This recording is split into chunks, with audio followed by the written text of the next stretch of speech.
Nós somos vasculares, puristas, e a gente sabendo do trauma direto, às vezes nas veias, pelo afastamento. Então eu, quando comecei, imaginei que as taxas de trombose pudessem ser altas.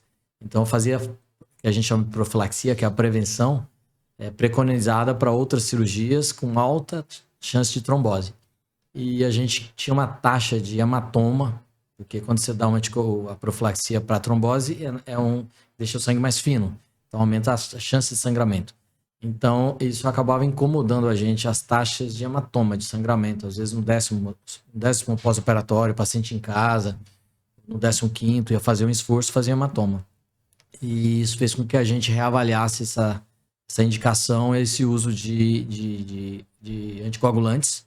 Fomos mudando as classes de anticoagulantes, diminuindo as doses de anticoagulantes, até chegar a um ponto de que as cirurgias triviais e clássicas e menores, hoje a gente não usa mais medicação,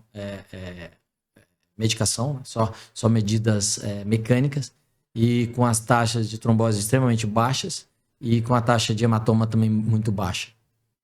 Só complementando o que o Wes falou, que, na verdade, as taxas de trombose com ou sem o anticoagulante que a gente fazia, não houve diferença. Só que a taxa de hematoma, depois que a gente parou de usar rotineiramente a profilaxia, diminuiu muito. Então, acho que é importante só frisar isso.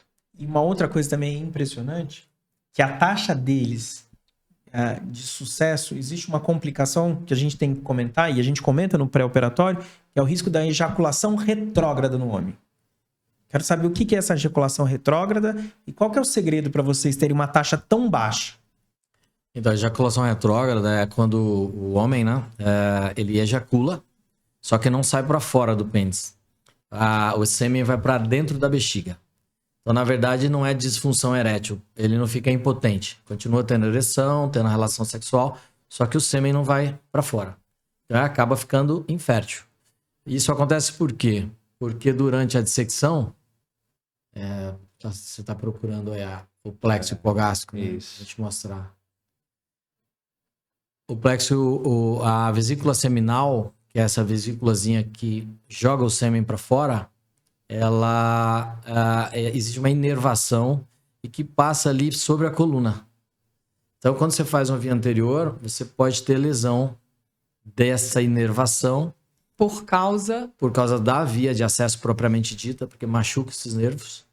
E a vesícula seminal, ela contrai, só que o sêmen, existe um esfíncterzinho que fecha a uretra e faz com que o sangue não volte para a bexiga, que ele vai para fora.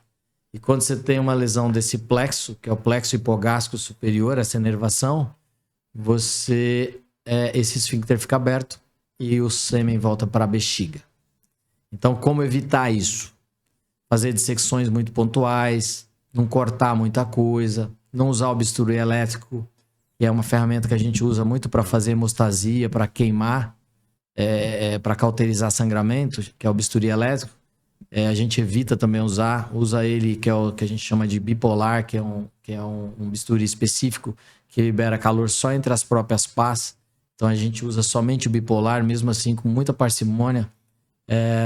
Enfim, você tem que evitar dano nessa região do acesso. Isso se chama perícia, né? Sim, inclusive no passado, na história das vias anteriores, como eu disse, são muito antigas, né? 1930 já tinha os relatos ali de Kapner. E a gente teve um boom de vias anteriores há cerca de 20 anos atrás. Uns 25 anos atrás, que durou uns 5 anos. No mundo todo, principalmente nos Estados Unidos, o Brasil também teve. E um dos motivos da desistência das vias anteriores, de minimizar a indicação, foram a taxa de ejaculação retrógrada, que era uma taxa relativamente alta na época. Na sua casuística, qual é? Hoje, na literatura, é em torno de 3%. A nossa casuística não chega a zero, é em torno de 0,0 alguma coisa. É baixa, é muito baixa. Então, a cada 100 pacientes, o mundo inteiro mostra que 3 pacientes podem ter essa complicação. Sim, do sexo masculino. E qual que é o risco da mulher? Então, na mulher ninguém fala, né? E ninguém pergunta. Ninguém pergunta, porque vai, né? Chega no pós-operatório, você pergunta. O homem, ele fala, né? Ele falou, olha, doutor, tá acontecendo um negócio estranho comigo. Obviamente que vocês têm que orientar, né? Isso tem que ser orientado, tem que ter termo de consentimento assinado, que existe essa taxa na literatura. O grupo meu de acesso lá do Dr. Aécio, as taxas são muito baixas, mas elas existem. Então, isso tem que ser informado. Então, o paciente vai chegar no seu consultório e vai dizer. Mas as mulheres não vão dizer nada. O que é da vagina seca. Porque diminui a lubrificação. Então, até ela se ligar que ficou com a vagina seca. Então, normalmente, é uma queixa, é uma complicação extremamente subvalorizada e subestimada. E às vezes a gente nem não sabe que é por conta da cirurgia. a gente não sabe. Né? Não tem taxa. Tanto que a literatura não tem. Não tem taxa. A gente não sabe. Mas é fato. Quantas cirurgias vocês fizeram essa semana? Fazer as contas nessa aula. A gente faz uma média de... No Brasil todo, a gente faz uma média de 10 cirurgias por dia. O interessante é que eles rodam o Brasil inteiro. Eu tenho um grande amigo em Campo Grande, que o Nuno vai direto pra lá e toda vez que vai tem churrasco. E eles rodam o Brasil inteiro. Eu ligo pro Cialdini, Zé, eu tô aqui em Recife, daqui a pouco eu te ligo. Agora eu tô em tal lugar. Roda muito.